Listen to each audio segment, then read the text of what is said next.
नमस्कार, स्वागत है आप सबका हमारे खास कार्यक्रम देश देशांतर में। मैं हूं कवीन सचान और आज बात नवाज शरीफ के एक इंटरव्यू की और उनके इकरारनामे की। पाकिस्तान के पूर्व प्रधानमंत्री नवाज शरीफ ने मुंबई हमले के पीछे पाकिस्तानी आतंकियों का हाथ होने के भारत के दावों पर मुहर लगा दी है। 12 मई 2018 को प्रकाशित डॉन अखबार को दिए एक इंटरव्यू में नवाज शरीफ ने कहा कि पाकिस्तानी आतंकियों ने ही 2008 में मुंबई में नरसंहार किया और उस आतंकी हमले में 166 भारतीय और विदेशी नागरिक मारे गए थे। पाकिस्तान के पूर्व प्रधानमंत्री नवाज शरीफ के पद से हटने के करीब 9 महीने के बाद मुंबई अटैक पर बड़ा खुलासा हुआ और नवाज शरीफ के इस कबूलनामे के बाद भारत के हाथ एक मजबूत हथियार लगा है। भारत अरसे से अंतर्राष्ट्रीय मंचों पर पाकिस्तान को आतंकवादियों को शरण और समर्थन देने के सबूत देता रहा है। आज अपने कार्यक्रम में समझेंगे कि नवाज शरीफ साहब के इस कबूलनामे का मायने क्या है, पाकिस्तान की अंदरूनी राजनीति और वहां पर सेना पर इसका असर क्या दिखता है और भारत के दावे अंतर्राष्ट्रीय मंचों पर इस कबूलनामे के साथ कितने और पुख्ता और मजबूत होते हैं और कितनी मदद और मिलती है। हमारे साथ 4 बेहद खास मेहमान हैं। राणा बनर्जी हमारे साथ हैं, पूर्व विशेष सचिव कैबिनेट सचिवालय। सर, स्वागत है आपका। हमारे साथ हैं मेजर जनरल ध्रुव कटोच, रिटायर्ड हैं, निदेशक हैं इंडिया फाउंडेशन से। सर, आपका भी स्वागत है। रजाउल हसन हमारे साथ हैं, सह संपादक हैं हिंदुस्तान टाइम्स में और पाकिस्तान में लंबे अरसे तक रहे हैं। बहुत बहुत स्वागत आपका। विवेक काटजू हमारे साथ हैं, पूर्व राजदूत। सर, स्वागत है आपका। काटजू से शुरुआत में आपसे करना चाहूँगा, असल में नवाज शरीफ साहब ने जो ये इंटरव्यू दिया डॉन को और जो तमाम बातें उन्होंने कही हैं, एक राजनयिक पूर्व राजनयिक की हैसियत से वो कितनी दम या कितनी उनमें पुख्ता चीज़ें दिखती हैं अगर अंतर्राष्ट्रीय मंच पर उनको समझूं, और वो क्या कहना चाहते हैं? देखिए, नवाज शरीफ साहब ने भारत के मत की पुष्टि तो की है मुंबई आतंकी हमलों के बारे में। वो उसका एक विशेष महत्व है क्योंकि वो अब 3 बार पाकिस्तान के प्रधानमंत्री रहे हैं। लेकिन अगर आप उनकी इंटरव्यू पढ़िए और ज़रा पूरी पढ़िए तो एक प्रकार से नवाज शरीफ ने पाकिस्तानी सेना पर आक्रमण बोल दिया है।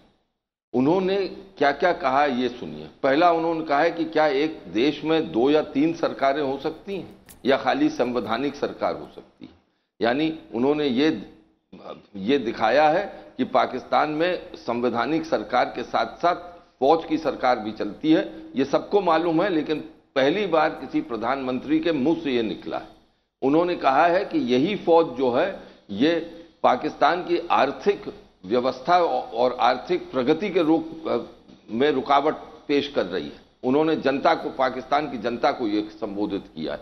फिर उन्होंने कहा है कि हाँ, फौज ने बहुत सैक्रिफाइसेस दी हैं, उनके बहुत लोग मरे हैं सैनिक, लेकिन पाकिस्तान का जो दावा है, जो पाकिस्तान का नैरेटिव है अफगानिस्तान में, वो क्यों नहीं माना जाता। इसी संदर्भ में उन्होंने मुंबई हमलों के बारे में कहा है और ये कहा है कि हाँ, ये पाकिस्तानी जो आतंकी गुट हैं, और एक तरह से उन्होंने ये भी संकेत दिया है कि खाली ये नॉन स्टेट एक्टर नहीं है। उन्होंने क्या कहा है, जुमला उनका देखिए। उन्होंने कहा है let us call them non state actors, कि कहने को कह दीजिए। और फिर उन्होंने कहा है कि क्या हमें इनको इजाजत देनी चाहिए कि मुंबई में जाके उन्होंने जो नंबर दिया है वो 150 लोगों की हत्या करें, और क्या मुंबई मुकदमा जो है आगे नहीं बढ़ना चाहिए। तो पूर्ण रूप से अगर आप देखें तो उन्होंने पाकिस्तान की फौज को कटघरे में खड़ा किया है। और एक आखिरी बात मैं कहूं, आज जो वहां पे राष्ट्रीय उनकी जो नेशनल सिक्योरिटी काउंसिल है, उसकी मीटिंग में उन्होंने क्या करा, उन्होंने इस जो फौज पर आक्रमण है उसको तब्दील करा भारत पाकिस्तान के विषय पर।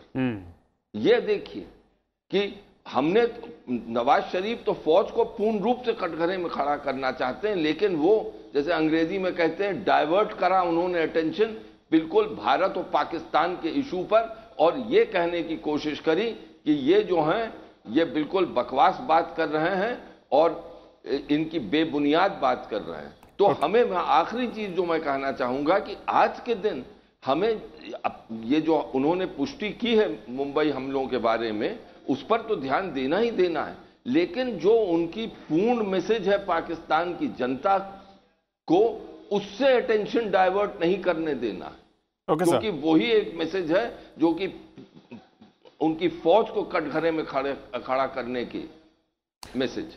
राणा बनर्जी सर, दो बातें जो काजू सर कह रहे हैं बहुत अहम है। एक तो भारत के लिहाज से जो उन्होंने आतंकवाद को लेकर कहा कि let us call non state actor, और दूसरा जो तमाम समस्याएं चाहे वो आतंकवाद को लेकर हो या फिर आर्थिक मसले को लेकर, सेना को सीधे उन्होंने कटघरे में खड़ा किया है।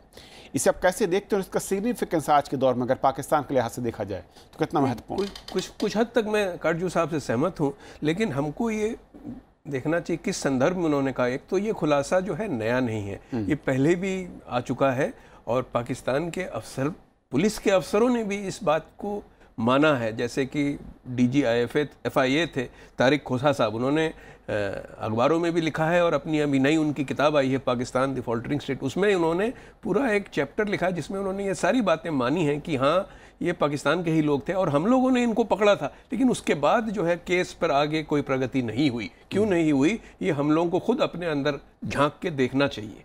तो नवाज शरीफ साहब ने इस वक्त जो इस तरह की एक खुलासा किया है, उसमें जो है इसका बैकग्राउंड ये है कि जब से उनको एक सक्रियात्मक न्यायिक सक्रियता के ज़रिए जो है उनको आजीवन जो है अयोग्य घोषित कर दिया गया है राजनीतिक तौर पे, उनको इलेक्शनों से बहिष्कार कर दिया गया है, पॉलिटिकल पार्टी के हेड होने की भी उनको परमिशन नहीं दी गई, कहा कि नहीं हो सकते आप। तो एक संकीर्ण कॉर्नर में वो आ गए हैं, जबकि उन्होंने इस तरह का रवैया अपनाया, आक्रामक रवैया अपनाया, क्योंकि वो चाहते हैं कि जनता की सहानुभूति उनको मिले, जो आगे चुनाव होने वाला है उसमें जो उनकी पार्टी है उसको मिले, या उनको खुद उनकी जो एजेंडा, उनका जो प्लेटफॉर्म है कि साहब एक गवर्नमेंट होनी चाहिए जो वोट के ज़रिए से आई है, तो उसका आदर होना चाहिए, वोट का आदर होना चाहिए, और इस तरह से जो है जुडिशरी के सक्रियता की वजह से मेरे को निकाल देना ये गलत हुआ है। तो इस आधार पर वो एक सिंपैथी वोट लेना चाहते हैं जनता से। हालांकि जो वहाँ पर सेना है वो बहुत सक्रिय है, वो ये वोट इस तरह का उनको लेने देगी नहीं। तो अब ये देखना है हम लोग को। जिस तरीके से खटोट जो बात, अगर मैं पहले मैं आतंकवाद पर ही अगर फोकस करना चाह रहा था कि जिस तरीके से भारत ने अलग अलग मंचों पर और हाल के कुछ वर्षों में तेजी के साथ न सिर्फ मुद्दे को उठाया है, बल्कि पाकिस्तान पोषित आतंकवाद के को लेकर जो साक्ष्य रखे हैं अंतर्राष्ट्रीय जगत में। पाकिस्तान के एक पूर्व प्रधानमंत्री जब एक तरीके से स्वीकारोक्ति करते हैं, कबूलनामा करते हैं कि वहाँ पर जो स्टेट रोल है आतंकवाद को लेकर वो क्या है, तो किस तरीके से देखते हैं मंचों पर भारत की जो दावे हैं और पुख्ता होते और कैसे मदद इससे मिल सकती है?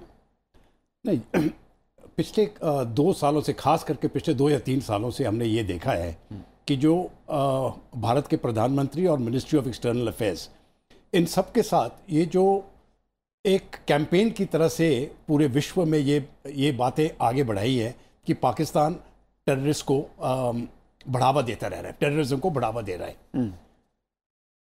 ये काफ़ी हद तक सफलता हुई है, और इस सफलता का एक नतीजा ये है कि पाकिस्तान के खुद के जो मिलिट्री ऑफिसर्स हैं और जो उनका मीडिया है वही इस बात को अभी दोहराने लगा है कि देखिए हिंदुस्तान ने हमको ये इंटरनेशनल स्टेज पे आइसोलेट कर दिया है। ये तो बिल्कुल साफ है। तो यहाँ पर भारत ने काफ़ी सफलता पाई हुई है। ये तो जैसे राणा बनर्जी साहब ने थोड़ी देर पहले कहा, ये तो पूरी दुनिया को मालूम है कि जो मुंबई का हमला हुआ है ये पाकिस्तान के सॉइल से हुआ है। अमेरिका को मालूम है, रूस को मालूम है, जिसको भी मालूम सबको है। लेकिन ये पहली बार उनके प्रधानमंत्री के मुंह से इस प्रकार के शब्द निकले हैं। अभी विवेक काटजू साहब ने जो बात की, मैं उससे सहमत हूँ। मुझे ये लग रहा है कि अभी ये एक मौका मिला है सिविल इस्टेब्लिशमेंट को, जो पॉलिटिकल इस्टेब्लिशमेंट है, अपना खुद अपनी ताकत को ऊपर करने का। अभी तक क्या हो रहा है कि इस्टेब्लिशमेंट जो है, एक जो वोट्स जो मिले हैं वो तो पॉलिटिकल इस्टेब्लिशमेंट को मिले हैं, अकाउंटेबिलिटी पॉलिटिकल इस्टेब्लिशमेंट की है।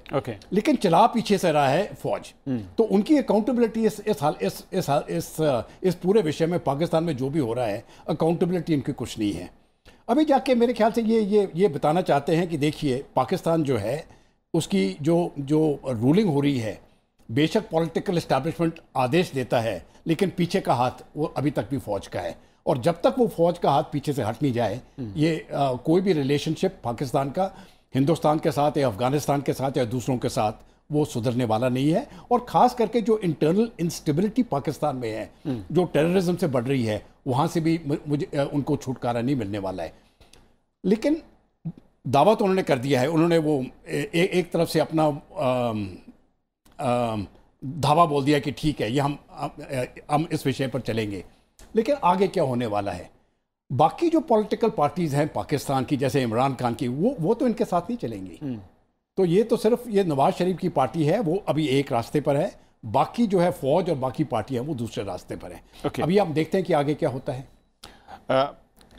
रज़ाउल, जिस तरीके से नवाज शरीफ का ये बयान है, क्या कोई टाइमिंग आपको लगता है कि जिस तरीके से उनके ऊपर जांच चल रही है, आरोपों के बाद है, वहां पर एक जो बात करें कि एक सिंपैथी लेने की कोशिश हो रही है, हालांकि पार्टी उनका खुद का दावा है कि जिसने परमाणु परीक्षण किए हों, जितने इतने मुश्किल वक्त में पाकिस्तान का साथ दिया हो, उनको किसी सर्टिफिकेट की ज़रूरत नहीं है, क्या उस नज़रिए से भी देखने की ज़रूरत है? देखिए, नवाज शरीफ साहब ने जो बोला है, वो जैसे राना साहब ने कहा है, वो कुछ नई बात नहीं है। मुझे बिल्कुल याद है, दिसंबर 2008 की बात है, जब मैं पाकिस्तान में पोस्टेड था। उन दिनों में नवाज शरीफ साहब ऑपोजिशन में थे, लेकिन वो सबसे पहले खुल के आगे आए थे और उन्होंने कहा था कि मैंने जो थोड़ा बहुत जांच किया है, मैंने जो मतलब थोड़ा बहुत जो इन्वेस्टिगेशन किया है, उससे लगता है कि कसब पाकिस्तानी है और इसके ऊपर थोड़ा इन्वेस्टिगेशन होना चाहिए। तो ये मतलब ये जो उन्होंने जो अब बोला है, वो कोई नया बात नहीं है, लेकिन जो कॉन्टेक्स्ट है वो बड़ा इम्पोर्टेंट है।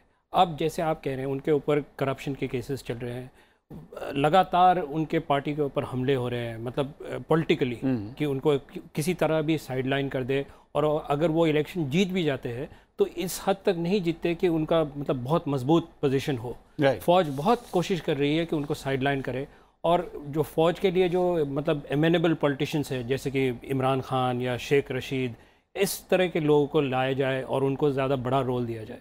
तो इसी वजह से नवाज़ शरीफ खुल के फ़ौज के ऊपर हमला कर रहे हैं, लेकिन उसमें उनका पूरा सपोर्ट PMLN से आ रहा नहीं है।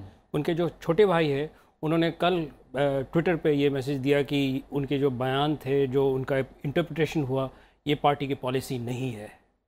आज भी ये जो फ़ौज ने, देखिए आप, जो नेशनल सिक्योरिटी कमेटी की जो मीटिंग हुई, ये प्राइम मिनिस्टर साहब ने कन्वीन नहीं किया, ये फ़ौज ने ट्विटर पे मैसेज देके बोला कि आप प्लीज़ कन्वीन करें और हम इस विषय के ऊपर डिस्कस करना चाहते हैं। और उसके बाद एक स्टेटमेंट आता है कि नवाज़ शरीफ साहब का जो भी स्टेटमेंट था वो मिसलीडिंग और इनकरेक्ट है, लेकिन उन्होंने तभी भी पीछे नहीं हटे। वो आज भी एक कोर्ट के अपीयरेंस के दौरान जब उन्होंने मीडिया से बातचीत की, उन्होंने ये कहा कि मैंने गलत क्या कहा, और उन्होंने ये भी कहा कि मुंबई हमले के हवाले में बहुत सारे एविडेंस है, कोई एविडेंस की कोई कमी नहीं है।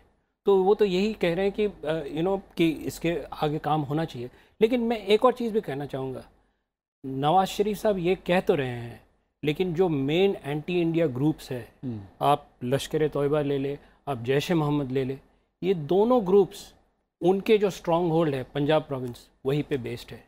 PMLN पार्टी में होते हुए, मतलब पावर में होते हुए भी, उन्होंने इस ग्रुप के ऊपर काम नहीं किया है ज़्यादा। अभी भी हाफिज़ सईद वहाँ पे दंदनाते फिर रहे हैं, पैसे उठा रहे हैं, रिक्रूटमेंट कर रहे हैं। तो नवाज शरीफ के ये, मुझे ना लगता है ये थोड़ा सा उन्होंने पॉलिटिकल एक्सपीडियंसी के लिए भी ये बयान दिया है। ओके काजू सर, दो चीज़ें, एक तो ये कि इस तरह के बयान का अंतर्राष्ट्रीय जगत पर और तमाम मंचों पर इसका क्या इम्पैक्ट आप देखते हैं या होता है, और दूसरा जो कि रज़ाउल कह रहे हैं कि असल में सेना आज भी, जब ये बैठक बुलाई गई उनके बयान को लेकर, तब भी सेना ही डिक्टेट कर रही कि कौन कन्वीन करेगा और कब बैठक होनी है, उसका एजेंडा क्या होगा। देखिए, पाकिस्तान की सेना का जो उनकी राष्ट्रीय जीवन में अहमियत है वो कम नहीं होने वाली।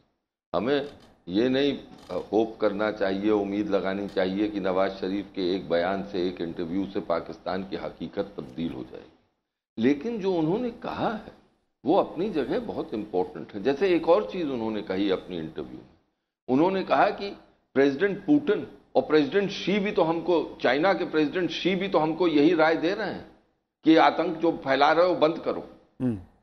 हाँ, ये ज़रूर है कि चीन, पाकिस्तान पब्लिकली पाकिस्तान के खिलाफ कभी नहीं बोलेगा, हमेशा उनका समर्थन करेगा। लेकिन वो जो खुलासा उन्होंने किया है उससे हमें ये साफ पता चलता है कि पूरा अंतर्राष्ट्रीय प्रेशर पाकिस्तान की सेना पर है। हाँ, ये ज़रूर है कि मुझे नहीं उम्मीद है कि वो बदलेगा अपना रवैया, जो वो आतंकवाद का सहारा लेती है वो लेती रहेगी। लेकिन इस वक्त पाकिस्तान में खिचड़ी पक रही है। और मेरा तो मानना है कि उस खिचड़ी को पकने देना चाहिए।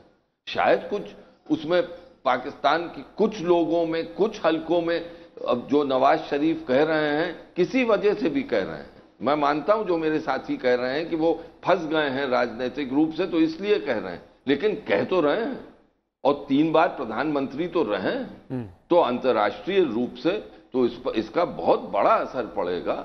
लेकिन मैं फिर वही चीज दोहराऊंगा, हमें आज उन्होंने पुष्टि करी है मुंबई हमलों के बारे में, एक बार फिर से, पहले भी कर चुके हैं लेकिन एक बार फिर से जो करी है उसका फायदा जरूर उठाना चाहिए, लेकिन इस तरह उठाना चाहिए कि जो उनकी मेन मैसेज है पाकिस्तान की आवाम पर, वो भारत पाकिस्तान के मसले में तब्दील नहीं हो जाए, जो कि इस वक्त उनकी सेना चाह रही है कि हो। तो हमारी डिप्लोमेसी को इस वक्त बहुत नाजुक रूप से इसको लेना।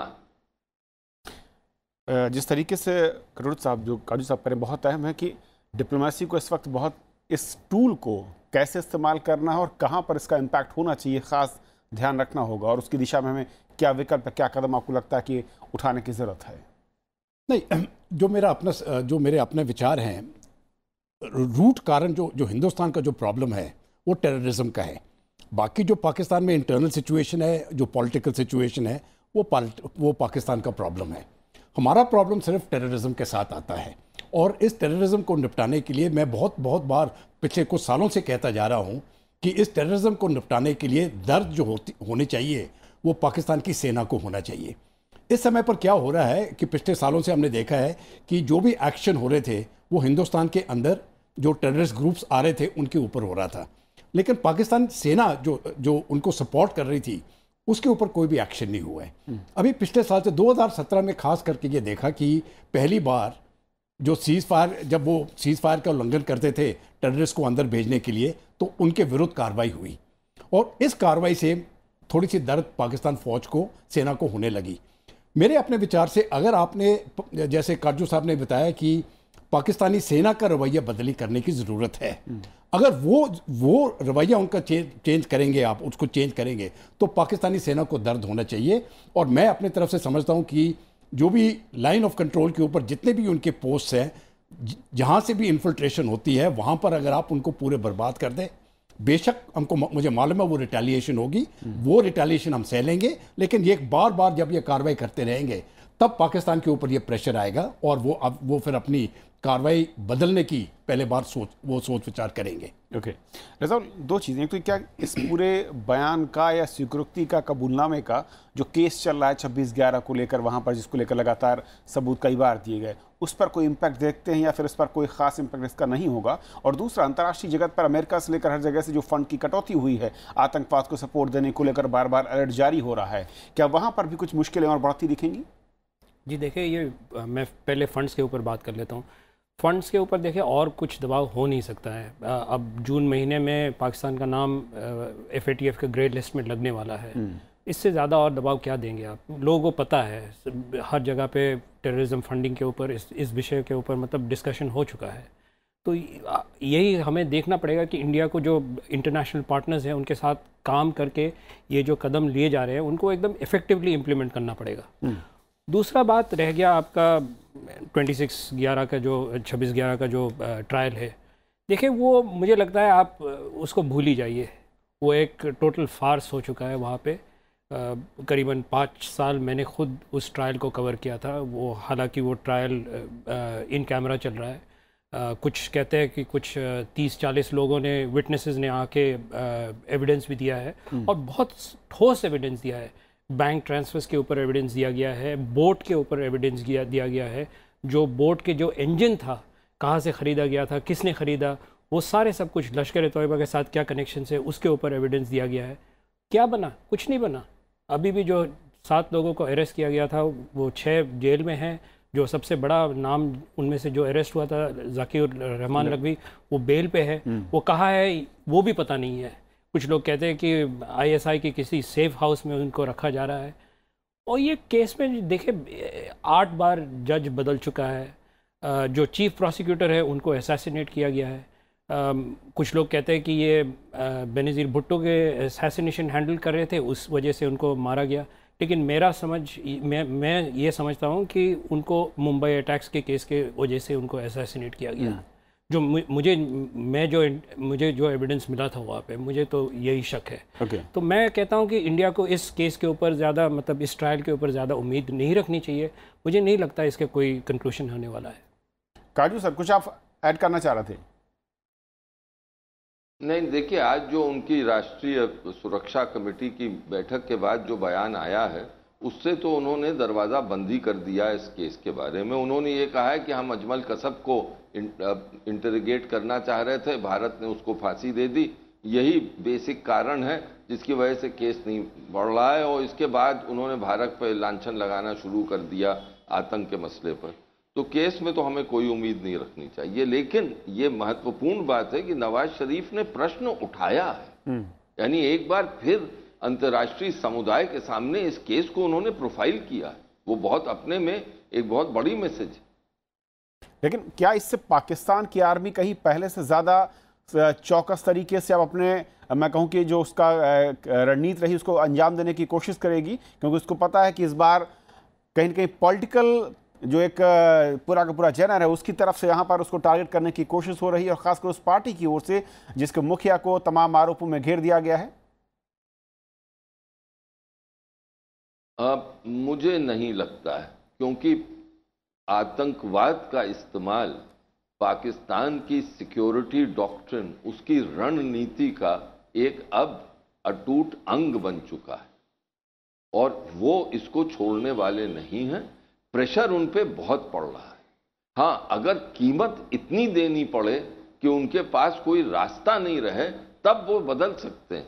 लेकिन फिर चीन प्राइवेटली तो कुछ कह रहा है, जैसे आज नवाज शरीफ की इंटरव्यू से साफ है, वो कहते हैं प्रेसिडेंट शी भी हमको कह रहे हैं कि ये सब बंद करो। लेकिन पब्लिकली चीन या रूस उनको क्रिटिसाइज करने को तैयार नहीं है। तो इससे उनका हौसला बनता है पाकिस्तानी सेना का, और जब तक सब सुराख बंद नहीं हो जाएं तब तक वो बदलेंगे नहीं। और पाकिस्तान के ऐसे मित्र भी हैं, ऐसे देश हैं जो कि समझते हैं उनके हित तो पाकिस्तानी हित मिलते हैं कई एरियाज में, तो वो दोस्त भी उनको एस्केप रूट हमेशा देते रहेंगे। तो हमें आतंकवाद की लड़ाई तो खुद लड़नी है। हाँ, पाकिस्तान को डॉक में खड़ा करना, कटघरे में खड़ा करना की आवश्यकता हमेशा है, और इस इंटरव्यू का उसमें फायदा मिलेगा। लेकिन जैसे मैंने कहा, एक बहुत ही फाइन लाइन हमको खींचनी पड़ेगी कि जो असली मसले जो वो उठा रहे हैं, जो कि हमारे लिए अच्छे हैं, क्योंकि पाकिस्तानी फौज का रवैया तो हमारे खिलाफ है, वो तो हमें दुश्मन समझता है। तो इसलिए हमारे लिए अच्छा है कि खिचड़ी पक रही है, जैसे मैंने कहा, पकने दीजिए। आप कह रहे हैं कि मुंबई की बजाय फोकस जिस आर्मी को लेकर उन्होंने निशाना साधा वहां पर ज़्यादा करने की ज़रूरत है मैंने जी सर, और यही टैक्टिक्स आगे हमें जो अच्छे रिजल्ट दे सकती है। देखिए, जो बदलाव अगर आएगा भी तो बहुत, पहली बात तो धीरे धीरे से आएगा, और पाकिस्तानी सेना की अपनी अंदरूनी चर्चा के आधार पर आएगा। वो नहीं ये चाहेंगे कि कोई राजनीतिक नेता पाकिस्तान का ही जो है उनको कोने में ठेस पहुंचाए और उसकी वजह से उनको बदलाव लाना पड़े। ये हो सकता है कि जो वहाँ की सिविल सोसाइटी है, जो समाज है, और जो चुनाव होने वाले हैं, उसमें अगर नवाज शरीफ साहब की प्रतिक्रिया को बहुत मजबूती से सपोर्ट मिलती है, तो शायद ये उनकी तरफ से जो ये खुद अंदरूनी जो इंट्रोस्पेक्शन की जो प्रतिक्रिया है उस पर कुछ थोड़ा सा बढ़ावा मिले। लेकिन मुझे इस बात पर ज़्यादा उम्मीद नहीं है। ये अगर होगा भी तो बहुत धीरे धीरे होगा।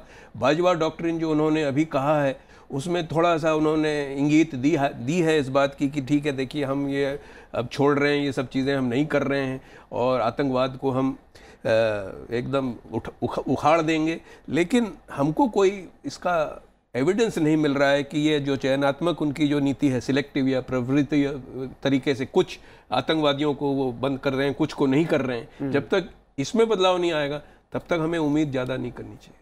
चलिए, बहुत शुक्रिया आप चारों मेहमानों का हमारे साथ इस बेहद अहम चर्चा में शामिल होने के लिए और समझाने के लिए कि असल में नवाज शरीफ ने जो इंटरव्यू में कहा उसका मायने क्या है, और पाकिस्तान की राजनीति या सामरिक लिहाज से वो क्या इशारा कर रहे थे, और हमें उसमें से किस तरफ आगे बढ़ने की ज़रूरत है। जैसे कि काजू साहब ने कहा कि हमें कहाँ पर हिट करने की ज़रूरत है। और फिलहाल आज कार्यक्रम में इतना ही, लेकिन जाते जाते बता दें कि आप हमारे सभी कार्यक्रम YouTube पर देख सकते हैं, youtube.com/राज्यसभा TV/देश-देशांतर। और अगर आपकी कोई राय या सुझाव है हमारे इस कार्यक्रम के बारे में तो हमें मेल कर सकते हैं dd.rajsabhatv@gmail.com। फिलहाल आज इतना ही, नमस्कार।